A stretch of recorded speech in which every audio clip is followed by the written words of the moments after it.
ನುಗ್ಗೆಕಾಯಿ ಸಾರನ್ನ ಈ ರೀತಿ ಮಾಡಿದ್ರೆ ಅಂತೂ ಟೇಸ್ಟ್ ಅಂತೂ ಅದ್ಭುತವಾಗಿ ಬರುತ್ತೆ. ಮಿಸ್ ಮಾಡ್ದಿರಾ ಈ ವಿಧಾನದಲ್ಲಿ ನುಗ್ಗೆಕಾಯಿ ಸಾಂಬಾರನ್ನ ಟ್ರೈ ಮಾಡಿ ನೋಡಿ. ಸೊ ಫಸ್ಟಾಗಿ ನಾನಿಲ್ಲಿ ಒಂದು 5 ನುಗ್ಗೆಕಾಯಿನ ಈ ರೀತಿ ಒಂದು 2 ಇಂಚ್ ಸೈಜ್ಗೆ ಕಟ್ ಮಾಡಿ ಇಟ್ಕೊಂಡಿದ್ದೀನಿ.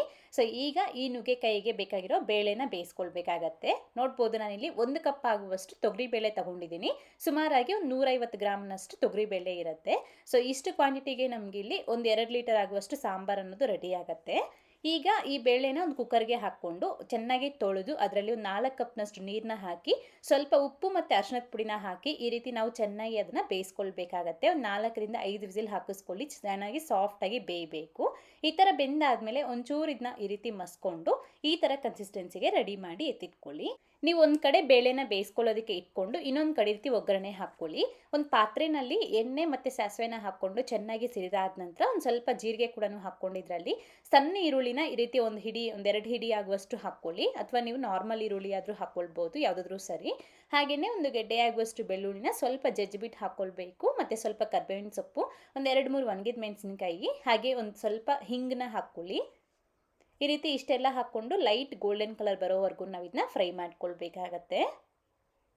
ಈ ಥರ ಈರುಳ್ಳಿ ಫ್ರೈ ಆಗಿದ ನಂತರ ಹೀಗಿದ್ರಲ್ಲಿ ಒಂದು 2 ಟೊಮೊಟೊ ಅನ್ನ ಸಣ್ಣದಾಗಿ ಕಟ್ ಮಾಡ್ಕೊಂಡು ಹಾಕ್ಕೊಳ್ಳಿ. ಹಾಗೆ ಸ್ವಲ್ಪ ಉಪ್ಪು ಕೂಡ ಸೇರಿಸ್ಕೊಂಡು ಈಗ ಇದನ್ನ ಚೆನ್ನಾಗಿ ಟೊಮೊಟೊ ಅನ್ನು ಸ್ವಲ್ಪ ಸಾಫ್ಟ್ ಆಗೋವರೆಗೂ ಫ್ರೈ ಮಾಡ್ಕೊಳ್ಬೇಕು. ಪ್ಲೇಟ್ನ ಮುಚ್ಚಿಬಿಟ್ಟು ಒಂದು 2 ನಿಮಿಷ ಬಿಟ್ಬಿಡಿ. ಸೊ ಅದು ನಮಗೆ ಚೆನ್ನಾಗಿ ಸಾಫ್ಟಾಗಿ ಆಗಿಬಿಡತ್ತೆ.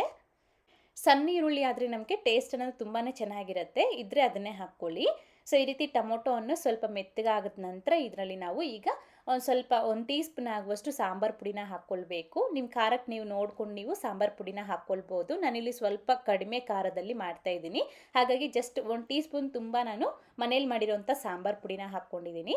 ಅದ್ರ ಜೊತೆಗೇ ಒಂದು 1/4 ಚಮಚದಷ್ಟು ಗರಂ ಮಸಾಲಾನ ಹಾಕ್ಕೊಳ್ಳಿ. ರುಚಿ ತುಂಬ ಚೆನ್ನಾಗಿರುತ್ತೆ. ಇಷ್ಟ ಇರೋರು ಹಾಕ್ಕೋಬೋದು, ಇಲ್ಲಾಂದರೆ ಸ್ಕಿಪ್ ಮಾಡ್ಬೋದು. ಹಾಕಿದ್ರೆ ಚೆನ್ನಾಗಿರುತ್ತೆ. ಈ ರೀತಿ ಇಷ್ಟನ್ನ ಹಾಕ್ಕೊಂಡು ಚೆನ್ನಾಗಿ ಮಿಕ್ಸ್ ಮಾಡಿಬಿಟ್ಟು ಹೀಗಿದ್ರಲ್ಲಿ ನಾವು ಫಸ್ಟೇ ಕಟ್ ಮಾಡಿ ಎತ್ತಿಟ್ಕೊಂಡಿರೋ ನುಗ್ಗೆಕಾಯಿ ಪೀಸಸ್ನ ಹಾಕ್ಕೊಂಡು ಚೆನ್ನಾಗಿ ಮಿಕ್ಸ್ ಮಾಡಿ. ಈಗ ನಾವು ಗ್ಯಾಸ್ನ ಸ್ವಲ್ಪ ಲೋ ಫ್ಲೇಮ್ ಮಾಡ್ಕೊಳ್ಬೇಕು. ಇದ್ರ ಜೊತೆಗೆ ನೀವು ಬೇಕು ಅಂತಂದರೆ ಹಸಿ ಮಾವಿನಕಾಯಿ ಹಾಕ್ಕೊಳ್ಬೋದು. ಅದೇ ರೀತಿ ಬದನೆಕಾಯಿ ಕೂಡ ಹಾಕ್ಕೊಳ್ಬೋದು, ಇನ್ನೂ ಚೆನ್ನಾಗಾಗುತ್ತೆ ಟೇಸ್ಟು. ಸೊ ಈ ರೀತಿ ನುಗ್ಗೆಕಾಯಿ ಪೀಸಸ್ನ ಹಾಕ್ಕೊಂಡು ಪ್ಲೇಟ್ನ ಮುಚ್ಚಿ ಒಂದು 2-3 ನಿಮಿಷ ಇದನ್ನ ಹಾಗೆ ಬಿಟ್ಬಿಡಿ ಲೋ ಫ್ಲೇಮ್ನಲ್ಲಿ.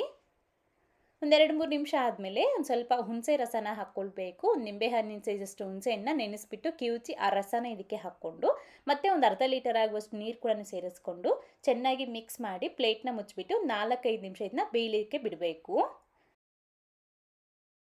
ಈ ರೀತಿ ಒಂದು 5 ನಿಮಿಷ ಇದನ್ನ ಬೇಯಿಸ್ಕೊಳ್ಳಿ. ಸೊ ಆಗ ನುಗ್ಗೆಕಾಯಿ ಅನ್ನೋದು ಸ್ವಲ್ಪ ಬೆಂದಿರುತ್ತೆ. ಅದೇ ರೀತಿ ನುಗ್ಗೆಕಾಯಿಗೆ ಉಪ್ಪು ಮತ್ತು ಖಾರ, ಹುಳಿ ಎಲ್ಲನೂ ಸಹ ನೀಟಾಗಿ ಹಿಡಿಯುತ್ತೆ. ಹಾಗಾಗಿ ಈ ರೀತಿ ನಾವು ಈ ಪ್ರಾಸೆಸ್ನ ಮಾಡ್ಕೊಳ್ಬೇಕು.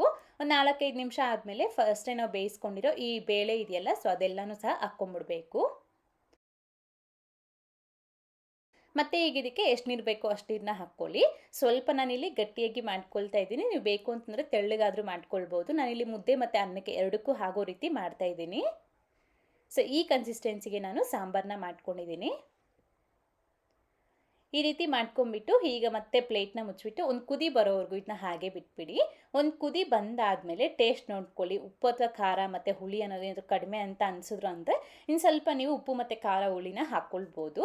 ಹಾಕ್ಕೊಂಡು ಚೆನ್ನಾಗಿ ಪ್ಲೇಟ್ನ ಮುಚ್ಚಿಬಿಟ್ಟು ನಾವು ಇದನ್ನ ಒಂದು 10 ನಿಮಿಷಗಳ ಕಾಲ ಚೆನ್ನಾಗಿ ಕುದಿಸ್ಕೊಳ್ಬೇಕಾಗತ್ತೆ. ಸೊ ಆ ನುಗ್ಗೆಕಾಯಿ ಅನ್ನೋದು ಚೆನ್ನಾಗಿ ಸಾಫ್ಟಾಗಿ ಬೇಯಬೇಕು. ಅಲ್ಲಿವರೆಗೂ ಚೆನ್ನಾಗಿ ಕುದಿಸ್ಕೊಳ್ಳಿ. ಸ್ವಲ್ಪ ಮೀಡಿಯಮ್ ಫ್ಲೇಮ್ನಲ್ಲೇ ಚೆನ್ನಾಗಿ ಬೇಯಿಸ್ಕೊಂಡ್ರೆ ನೀಟಾಗಿ ಬೆಂದೋಗ್ಬಿಡತ್ತೆ. ಸೊ ನೋಡ್ಬೋದು ಈ ರೀತಿ ನುಗ್ಗೆಕಾಯಿನ ಪ್ರೆಸ್ ಮಾಡಿ ನೋಡಿದಾಗ ಚೆನ್ನಾಗಿ ಸಾಫ್ಟ್ ಆಗ್ತಿದೆ. ಸೊ ಈಗ ನಮಗೆ ನುಗ್ಗೆಕಾಯಿ ಬೆಂದೋಗ್ಬಿಟ್ಟಿದೆ. ಈಗ ಗ್ಯಾಸ್ ಆಫ್ ಮಾಡ್ಕೊಂಡ್ಬಿಟ್ಟು ಇದರಲ್ಲಿ ಸಣ್ಣದಾಗಿ ಕಟ್ ಮಾಡಿಕೊಂಡು ಕೊತ್ತಂಬರಿ ಸೊಪ್ಪನ್ನ ಹಾಕಿ ಚೆನ್ನಾಗಿ ಮಿಕ್ಸ್ ಮಾಡಿಕೊಂಡು ಬಿಸಿ ಅನ್ನದ ಜೊತೆ ಆಗಲಿ ಅಥವಾ ಮುದ್ದೆ ಜೊತೆ ಆಗಲಿ ಅಥವಾ ದೋಸೆ, ಇಡ್ಲಿ ಇಂಥದ್ದು ಕೂಡ ಸೂಪರಾಗಿರುತ್ತೆ. ಒಮ್ಮೆ ಖಂಡಿತ ಈ ವಿಧಾನದಲ್ಲಿ ನುಗ್ಗೆಕಾಯಿ ಸಾರನ್ನ ಟ್ರೈ ಮಾಡಿ. ಮಾಡಿದಾದ್ಮೇಲೆ ಹೇಗೆ ಬಂತು ಅಂತ ಮರೀದೆ ಕಾಮೆಂಟ್ ಮಾಡಿ. ಹಾಗೆ ಇವತ್ತಿನ ವಿಡಿಯೋ ಇಷ್ಟ ಲೈಕ್ ಮಾಡಿ, ನಿಮ್ಮ ಫ್ರೆಂಡ್ಸ್ಗೂ ಫ್ಯಾಮಿಲಿ ಮೆಂಬರ್ಸ್ಗೂ ಶೇರ್ ಮಾಡಿ. Thank you. Keep watching Neelu Cooking.